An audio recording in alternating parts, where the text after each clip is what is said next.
Sen boshla, Zumrad. Yo'q, opajon, siz kattasiz-ku. O'zingiz boshlay qoling. Meni gaplarim hali tayyor emas. O'zing boshla dedim. Mayli, opajon, siz gaplaringizni tayyorlab turing. Ungacha men gapirib turaman. Yana meni yomonlab o'tirmagin. Yo'q, nima deganingiz bu, opajon? Assalomu alaykum bolalar.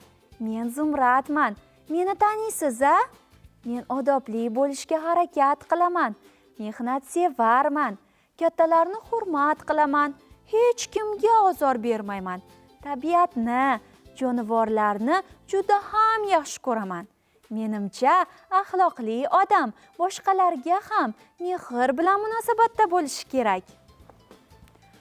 Salom, men Qimmatman. Albatta, meni ham taniysiz. Biz haqimizdagi ertak juda mashhur. To'g'risi, men o'zimni ilgari odobsiz deb o'ylamaganman. Shunchaki juda erkatoy edim. Mehnat qilishni yoqtirmasdim. Kattalarga salom bergim kelmasdi. Boshqalarga yaxshi gapirishga odatlanmagan edim.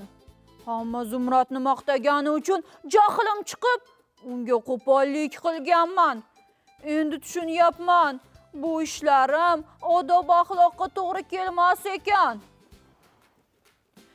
Men yana shuni aytmoqchimanki, axloqli bo'lish bilan birga har bir inson o'z qadr-qimmatini ham bilishi kerak. To'g'ri aytyapti. Shuning uchun bolalar, siz Zumradga o'xshab axloqli bo'ling va meni xatolarimdan xulosa chiqarib, o'z qadr-qimmatingizni biling. Kelishdikmi?